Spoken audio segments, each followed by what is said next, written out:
Hello everyone, welcome back to the channel. Thank you very much for joining me here again. Quite a lot of rugby to get through and absolutely banger of a weekend.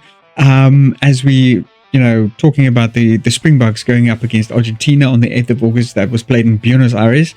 Then we had the Stormers taking on the All Blacks in the first match of the greatest rivalry in rugby tour. And yeah, what an opener. Stormers performing absolutely brilliant, but we'll get into to that in a minute. And then, of course, the All Blacks faced off against the Sharks. And I cannot carry on, my channel without mentioning at least one game within the Curry Cup that we still basically continue playing. So I'll give a bit of an honorable mention to the Cheetahs versus Stormers 23. Have to support my team. Although all my teams played a hell of a game, I'm still really flabbergasted by the performance of the Bulls. I don't know how they're just not performing as they should at all. The Stormers 15 or the Bulls 15 have been really taking a bit of a beating this season. Not quite sure if I have an answer for them. But the Pumas, the Boerland Cavaliers, and especially the Griquas have been performing absolutely admirable. The Cheetahs themselves as well, I think they've moved up now into second place for this time around. So really well done to them. But let's kick off with the Springboks facing off against Argentina with a 17-10 victory over there, and was quite a bit of a shaky start for the Springboks, and possibly due to the fact that Rasmus has been doing a lot of rotation within the Springbok team, fielding 13 new players or changes within this game since they destroyed Wales in the Nations Championship. And then so the starting pack didn't quite have that much of a time to kind of practice and play together in especially an international game setup. But then again, also you had Eben Etzebeth, Sasha Famagomazulu, Sia Kolisi, and then Ludiach coming back from injury time for quite a while, couple of months. I don't know if you can remember that Sasha Famagomazulu injured his leg. I think it was his ankle in one of the previous games against I think it was England, if I'm not mistaken. So they haven't had a lot of opportunity to kind of get back into the rhythm of the game. But they, even though they had a bit of a shaky start right at the beginning, they did kind of make it up in the second half. So I don't know how much we should criticize their performance really within this game. As well as I also think Rassi is trying to test the mettle of a lot of these players, especially previously uncapped players that he has fielded, to see how their performance is like, how can he use them, how he can, and honestly, Cameron Honeycomb, I think, has given Rassi enough reason to keep tabs on this kid. I think he's given him enough reason to field him again and use him to his fullest potential, because he has honestly performed beyond brilliant this weekend. One of probably the biggest positive impact that he had that any player had in the game came from him. He produced some of the most outstanding performances as a number 8 player, and I mean he's pretty brilliant as a front rower. I can almost see him also performing as a center, either inside or from an inside center's perspective.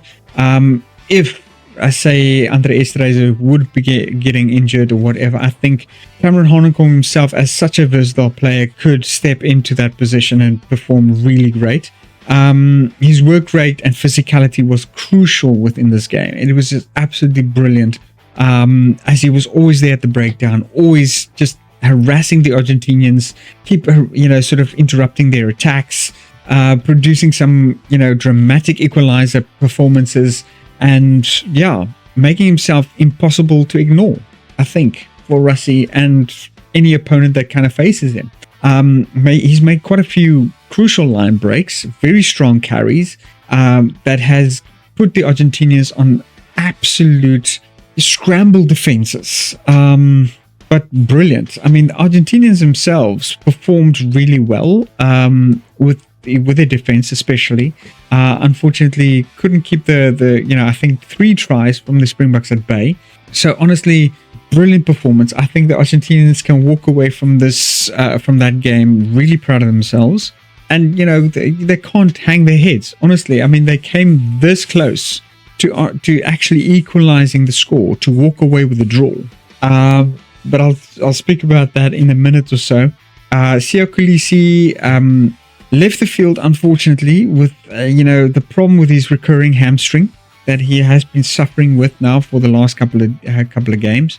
And I think the reason why Rassie keeps taking him off prematurely is he still wants to preserve him, possibly for the All Blacks tour this year. And of course, there's still the 2027 World Cup coming. So I don't think he wants to endanger too many of his players at this point when that challenge is still lying over his head. I'm pretty sure, and I have it under good authority, that Rassie would love to walk away the legend of World Rugby with 3 World Cup victories under the belt. I mean, that would just cement his name in the Hall of Fame as a coach. Definitely one of the, and secure himself as one of the best rugby coaches in the world. That would literally soar his credentials. And I think any team would pay top dollar to buy him for themselves if ever he should retire from coaching the Springboks, because he's done that well, honestly. Excuse me. Yeah. And like I said, the All Blacks are coming. Definitely want to save Siya Kolisi for that. So pulled him off rather early. Not much I can say about that. I don't think Siya is going to be available for the first opener of the Springboks against the All Blacks. But there are some strong contenders that could take over. Marco van Staden definitely is in the mix there. We have Paul de Villiers, that is a very strong contender.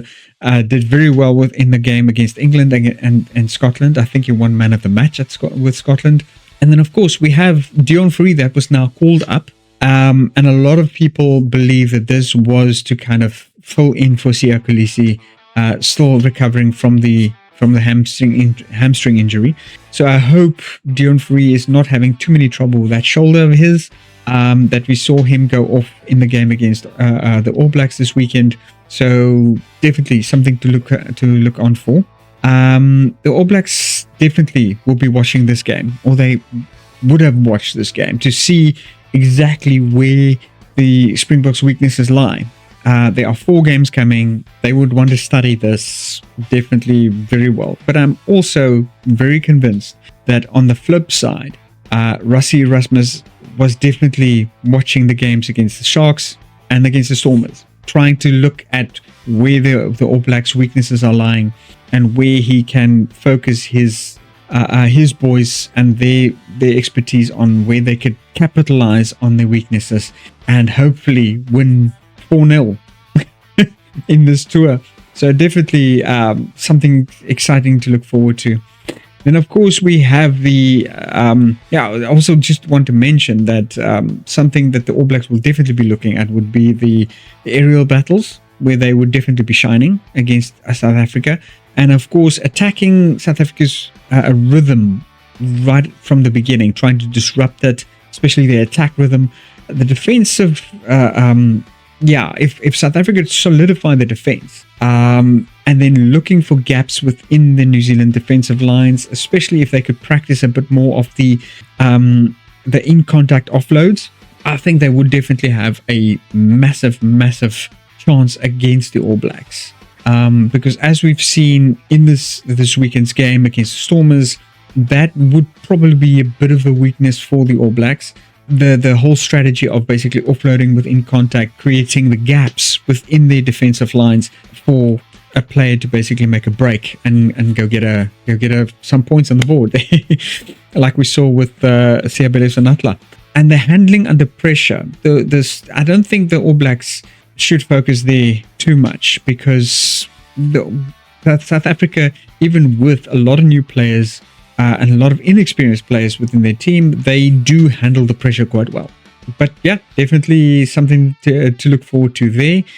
Stormers against the All Blacks, although they did suffer a 38-21 loss, that's not a massive gap. I mean, that's a 9-point gap that we unfortunately couldn't break through due to two tries happening in, sort of two breakaway tries happening in the second half that just couldn't make up. But they matched the energy and the physicality of the All Blacks almost blow for blow. They simply weren't blown away in the first couple of minutes by the All Blacks, not like we saw against the Sharks. And they, in periods, especially within the first half, where they did very well. And I think the Stormers can be really proud of themselves. They did a hell of a game. But New Zealand then gradually, especially within the second half, started imposing their dominance and just wouldn't let up, which was very difficult for the Stormers to defend against. Like I said, they did match the All Blacks' physicality, winning collisions, and then of course, once the New Zealand started getting the dominance, they started kind of buckling a bit.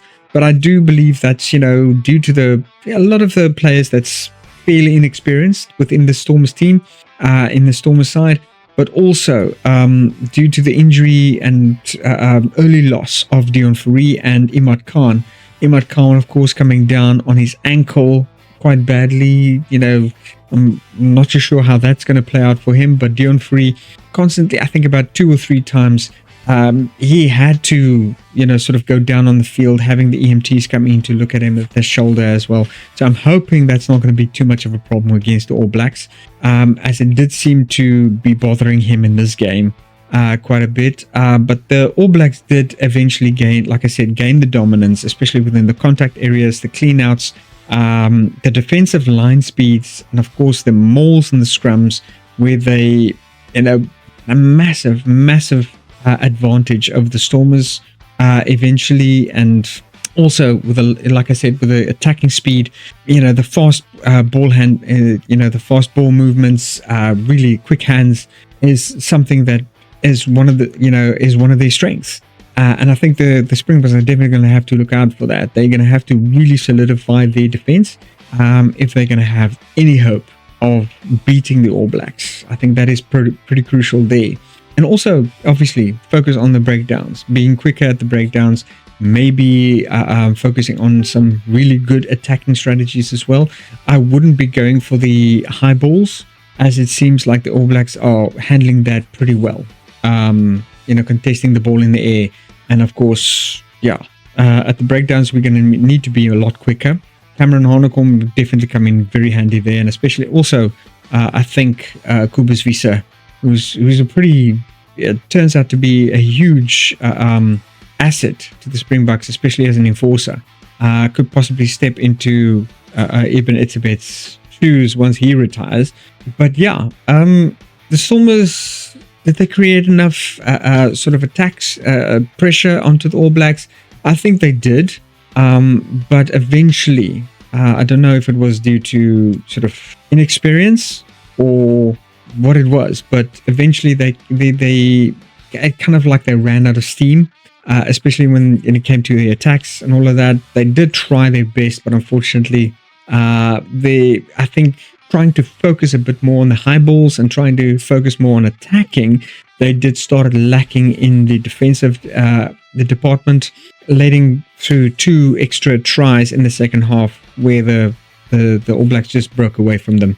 So, but still a lot of depth within the Stormers team. They can be really proud of themselves. Played really well. Sharks, wow. It was a walkover from the beginning. And it was a pretty emotional start to the whole game. But I also have to understand, and we have to understand, that the Sharks is a very, very inexperienced team. A lot of, young players coming in, especially from the under-20s Springboks. Vusi Moyo being there, Luan Gilomir, performing really well, but go toe-to-toe with the best that New Zealand has to throw at us. You remember that, it's their national team. It's the best players chosen from several clubs within provinces of New Zealand. or different areas with, in New Zealand that honestly, these guys all, play for excellence. And that's how they get raised. I mean, they as the only other rugby nation where rugby is almost treated like a religion. They are tough competition. And I don't think the youngsters that we have brought into the club rugby at this point has had enough game time to face these really seasoned players, especially Damon McKenzie, Geordie Barrett, Bowden Barrett, Rico Ioane, Wallace Atiti himself has quite a few caps under the belt for the All Blacks. Cody Taylor, we had, I heard actually quite recently that Ethan de Groot is coming back to the All Blacks. He's definitely going to be signed for another season. A lot of experience in that team. And for a lot of these guys to come in, not really having a lot of game time, not really having a lot of opportunity to practice together with, the rest of the Sharks team. And then, of course, Ma'at Nonu, that joined the Sharks only last week, sort of towards the end of the last week, it's a brilliant addition. The man is a legend. Every game and opponent that he runs out against, his presence is felt. His impact is almost immediately seen. But there's not much even a legend can do when he joins such an inexperienced team.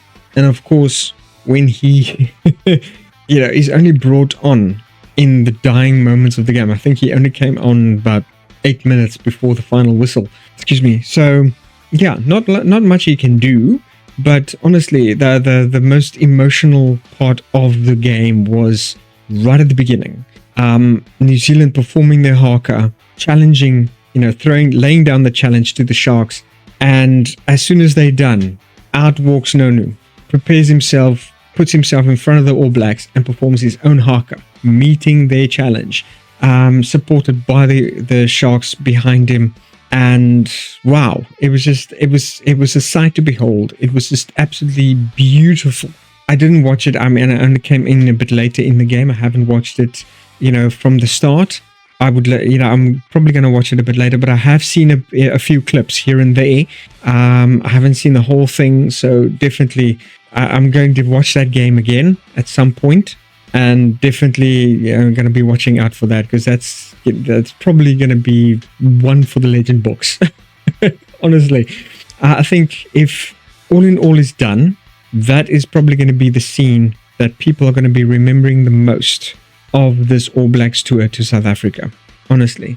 But like I said, the All Blacks, exerted their dominance right at the beginning of the game, and the Sharks just didn't have any answers for it.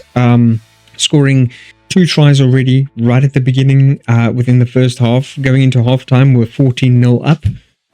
Within, I think, 60 minutes, they were already 20-0 up. And then from a series of just try-fests that happened after that, the game was concluded 54-0. Total walkover. New Zealand just exerted their dominance. And I think it was pretty much defensive fatigue that eventually just caused the All Blacks to just constantly get the line breaks, and then just scoring those, just going on a try-fest in the second half, just walking all over the Sharks, unfortunately, and the inexperience of the Sharks at that point. The New Zealand bench, as soon as they came on, it was just, it was a slaughter. And the Sharks just eventually losing shape, poor exit strategies, and then, with losing the turnover ball constantly, just they won a few turnover balls, especially that beautiful turnover by Mvusi Moyo sort of in the second half, but unfortunately it didn't last very long. They would either lose possession, bad discipline would see, turnover ball through penalties, and then of course in the breakdowns, losing possession within the breakdowns was just also a massive thing. But also, Nonu only coming on within the last 8 minutes. There's not a lot of impact that he could have made, but as soon as he walked onto the field, you could see there was massive impact. The hits this man dishes out, especially to some of his previous teammates, he didn't hold back, even though he played with people that he played against people that he has played with and walked a long road with, became friends, comrades with these guys. He didn't hold back, and that's just what makes this man an absolute legend within the game, honestly. And I think he's, going forward, he's going to be a massive asset to the Sharks. Something definitely to look forward to. I'll be following his career with the Sharks with a massive interest. But yeah, I don't think we could blame the Sharks too much. Very, very young team, very inexperienced, and yeah. Anyway, I don't think we can, just sort of run out and just constantly, the Sharks were rubbish, bloody rubbish. No. They can be proud of themselves. They put up a huge fight, but unfortunately, they came against a world-class team. The honorable mention, Cheetahs against Stormers this weekend for the Currie Cup. Again, Stormers putting up a massive performance. Really, really well done. They can be massively proud of themselves. Unfortunately, losing to the Cheetahs 31-26 due to a final 80-minute try by Faf de Klerk. And we all know Faf, that he can pull out these little gems of a really unsuspecting, movement that caught the defense off guard, going over the line, within the last, say, 2 or 3 meters. Unfortunately, couldn't scramble the defense quick enough to get to defend against that try, but really, really well done. They played a hell of a game, met the Cheetahs blow for blow, and just kept it going, just kept it strong up to that really sort of last minute. So they can be proud of themselves, I think. But yeah, that's it from me, guys. Thank you very much for watching. The Boks I think the heavy rotation that they did kind of can still be have massive space for improvement there, especially against New Zealand. They're going to need to make those kind of improvements, but I'm pretty sure Rassie is going to be on top of that. I don't think we're going to criticize the Springboks too much. Also, the Stormers team, the Sharks and the Stormers 23 that played this weekend did really well. But leave me your comments in the comments below. What do you think? Where do you think these teams can improve? What do you think they need fixing? What do you think they need to focus on going forward, especially against the All Blacks now within this much anticipated greatest rivalry tour? And give me a like and subscribe if you haven't done so, because that really helps out the channel. I'll be looking forward to speaking to you guys in the next week's couple of games, as I'll be reviewing those ones as well. But from a very cold Cape Town, take care of yourselves and your loved ones. I'll be seeing you guys in the next video. Peace out. Incredible. Down by Andre Smith and Fourie again. And Siabelo Sanaka, that is just magnificent.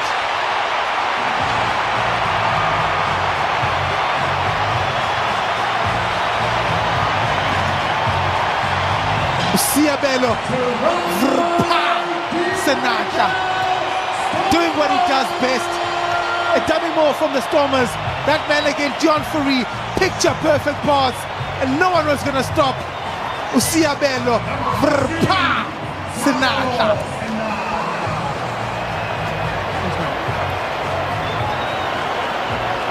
Well, heading towards the final quarter of this opening game, the greatest rivalry tour.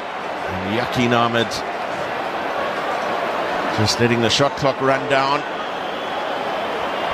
with a kick to level it up at 14 all.